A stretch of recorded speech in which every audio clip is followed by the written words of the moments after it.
Selamat malam. Kali ini kita akan membahas tentang bagaimana cara merakit sebuah dripper power amplifier atau penyetingan poin-poin penyetingan dripper power amplifier rakitan ya. Begitu, dan saya akan membahas juga tentang kualitas. Beda harga kok beda kualitas, beda harga maksudnya bagaimana? Itu ada pertanyaan ya dari kawan-kawan begitu. Ini saya jelaskan lebih singkat.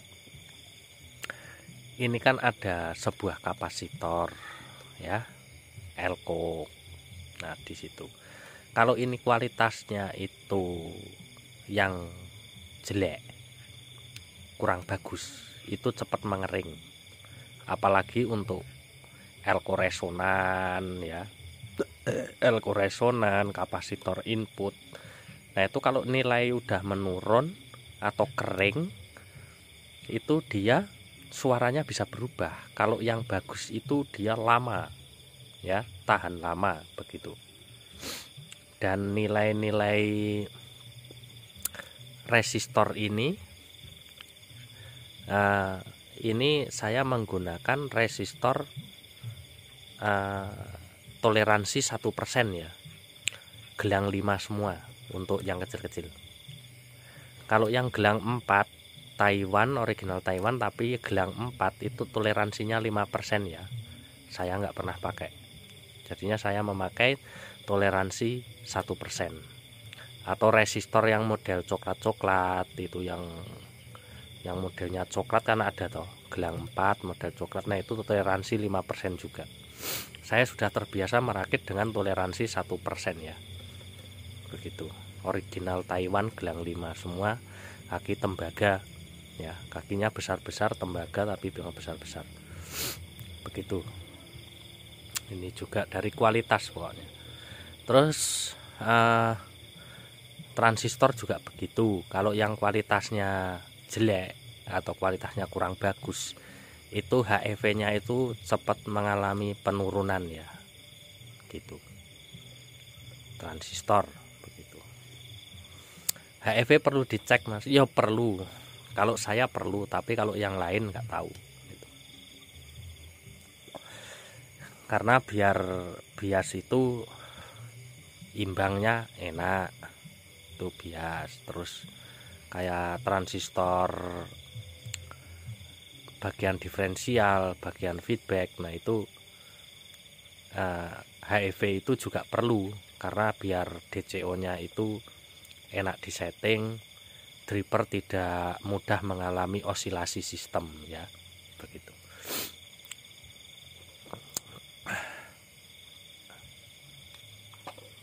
Ini juga, ini yang sudah disetting dan siap ya. Nah, gimana cara merakit sebuah dripper power amplifier atau menyeting power amplifier? Begini lur, kita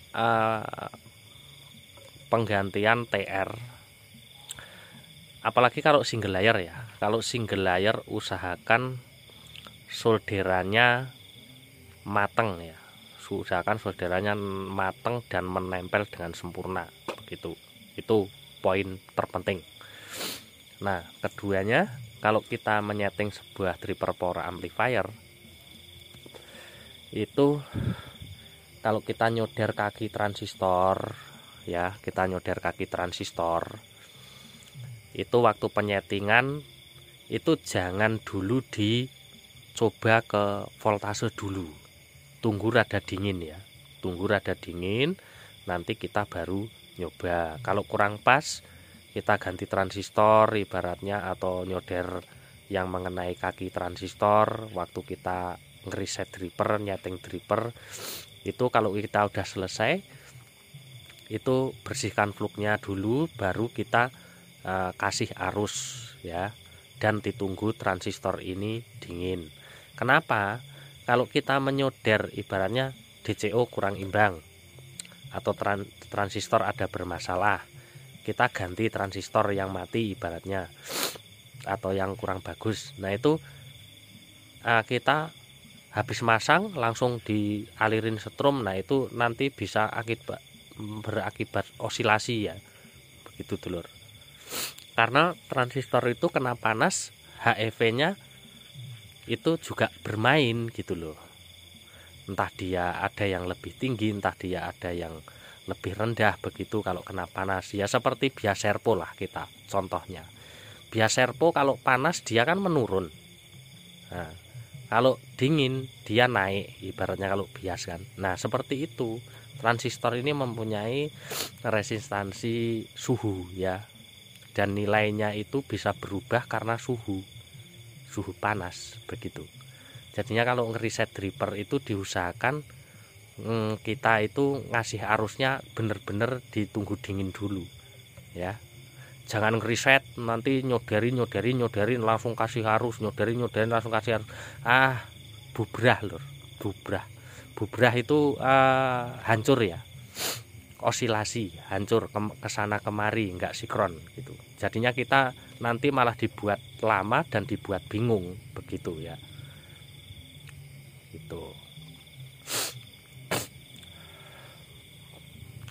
kalau nyeting dripper bias antara bias dan DCO itu usahakan bias ini VR-nya di tengah dulu ya, dan usahakan itu kita ngotak-atik itu DCO dulu itu didekatkan ke angka 00 atau ya ibaratnya dekat dengan 00 lah, walaupun nggak 00 banget, 0,01 0,02 itu nggak apa-apa ya. Nah kalau ini sudah mendekati 00 nyeting DCO barulah lari ke bias ya. Jangan nyeting DCO terus nyeting bias, nyeting DCO nyeting bias, wah nggak bakalan bisa jadi cepat gitu. Kita dibuat bingung. Jadinya DCO kita matikan dulu atau kita minimkan dulu, baru penyetingan bias begitu dulur ya. Kalau kita muter-muter nanti nyeting DCO sini, kita setting DCO, setting biasnya, setting DCO nya lagi, setting biasnya lagi, wah bingung. Ini usahakan ini matok dulu ya, kita mau setting berapa DCO nya, mendekati 00 nya begitu, baru kita main di bias begitu dulur ya.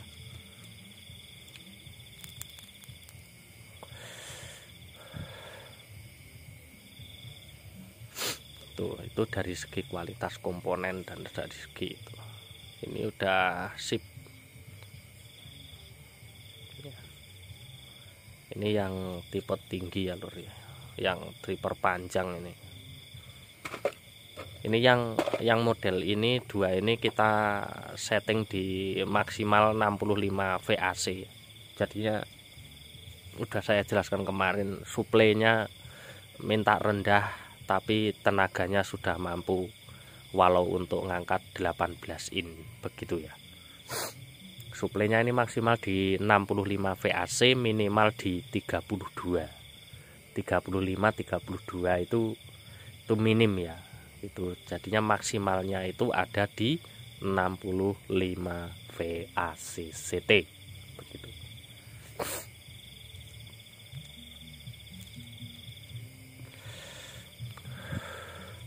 Ini karakternya bukan flat ya lor, clarity, tebal di semua nada. Jadinya dari nada sub itu tebal, padat, dari low-nya juga, mid-nya juga tebal, plak plak plak plak tebal. Mid-nya, high-nya ngicik, jernih, tidak berisik di telinga ya. Jadinya tidak berisik di telinga kayak yang high yang sasos itu enggak. Ini high-nya ini adem tapi kenceng begitu untuk high ya. Mid-nya juga begitu. Kita ngerisetnya itu bener-bener, kita ngeriset bener-bener gitu loh.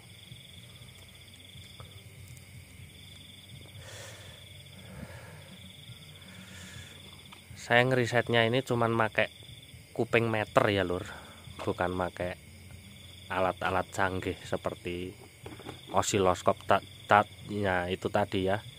Jangan tanya sama saya masalah frekuensinan atau lot-lotan, jangan tanya sama saya karena saya tidak punya alat untuk mengecek itu ya. Saya merakit dripper ini hanya bermodal avometer dan ISR untuk melihat HEV dan UBE sebuah transistor, dan pengukuran pemasangan itu saya berpatokan ada rumus tersendiri. Bagaimana THD itu rendah, itu diferensial harus di voltase berapa miliampere dan voltasenya berapa. Nah, saya nyetingnya di situ. Itu udah fix THD-nya rendah. Begitu ya, dulur. Kalau penasaran bisa dibeli, dites pakai alat. Kalau penasaran. Karena sebuah THD itu settingannya juga berada pada diferensial. Begitu, dulur. Kita membuat THD rendah itu frekuensi yang bagus itu di osiloskop. Osiloskop tidak bisa memperbaiki ya, hanya melihat. Jadinya kita nyeting drippernya itu juga manual memakai avometer. Begitu kita ngecek arus berapa miliampere, terus voltasenya berapa. Nah itu kita nyeting sendiri manual ya, tanpa alat canggih. Begitu, alat canggih untuk melihat ini pas atau endaknya begitu. Tapi saya nggak punya alat seperti itu, dulur ya. Saya nggak punya alat seperti itu begitu.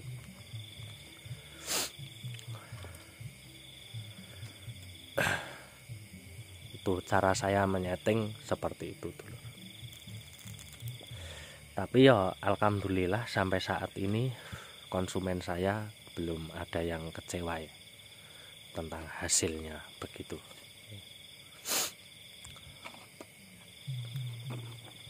Kalau yang kecil ini saya bandrol harga 250. Apa enggak kemahalan, Mas? Ya ini PCB-nya double layer, dulur ya. Dan saya merancang, mendesain sendiri, mengembangkan sendiri, sampai menyetak pun sendiri. Ini ya. Jadinya untuk meriset juga saya mengorbankan sebuah komponen-komponen. Jadinya saya mahal itu ibaratnya saya juga menghitung komponen yang sudah habis untuk saya ngeriset begitu. Nah ini ibaratnya sistem udah jadi, terus saya meniru seperti ini belum tentu sama lur ya, harus meriset juga gitu loh.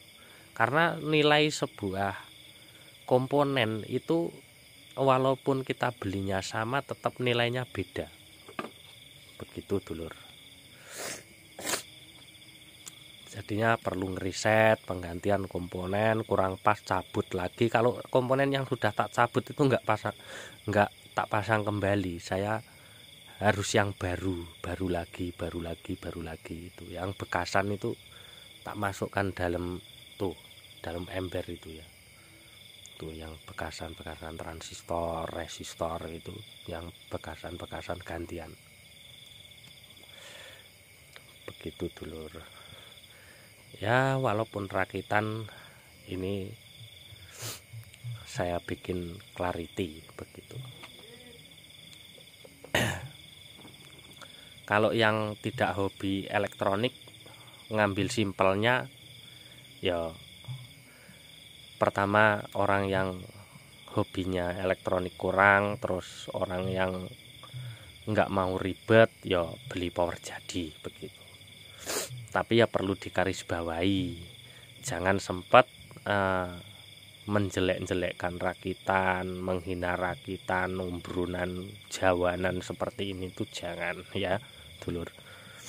Karena walaupun build up juga itu power pabrikan juga itu ya juga rakitan gitu loh. Emang kalau nggak rakitan itu timbul dari tanah atau meledak dari batu gitu, enggak, sama aja rakitan itu dulur, kan begitu loh. Perkataan itu juga harus dijaga juga begitu. Kan power pabrikan flat mas, tinggal nyeting di ACC. Tidak, kalau menurut saya itu enggak juga begitu. Ya karena apa? Power pabrikan juga banyak pilihan orang begitu loh. Nanti yang tipe ini supnya lebih gler, lebih padat, lebih ini, tapi untuk mid high kurang enak. Terus yang tipe ini atau yang merek ini nanti apa? High mid high-nya, low-nya enak tapi supnya kurang gelegar atau kurang gimana. Pokoknya walaupun power pabrikan, walaupun build up itu ya menurut saya juga dia mempunyai karakteristik sendiri-sendiri begitu loh. Ya, apa bedanya dengan rakitan seperti ini? Halah rakitan mendingan power pabrik tinggal setting dari ACC. Itu menurut orang yang pengetahuannya itu minim ya. Kenapa saya mengatakan minim? Ya mengeyel gitu loh. Nah terus kalau frekuensinya power pabrikan atau yang udah jadi-jadi itu emang enak tinggal ngatur dari ACC, ya nggak usah banyak pilihan gitu loh. Ya udah, walaupun tipe ini, walaupun merek ini, ya udah beli aja itu, nggak usah gonta-ganti, nggak usah milah-milih gitu loh.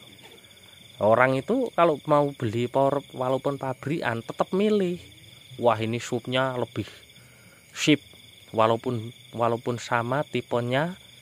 Nah ini yang tipe ini lebih jos, ibaratnya power pabrikan, tipenya sama, wattnya sama dan output sama, tapi suaranya kok bisa beda. Yang ini subnya lebih low, subnya lebih ler, yang ini mid high-nya lebih jernih, lebih lantang, lebih enak. Nah itu kalau nggak berkarakter apa gitu loh dulur. Oke, ini sudah video saya sudah macet, HP saya ngeblank begitu gara-gara bacot ini dulur. Oke, selamat malam.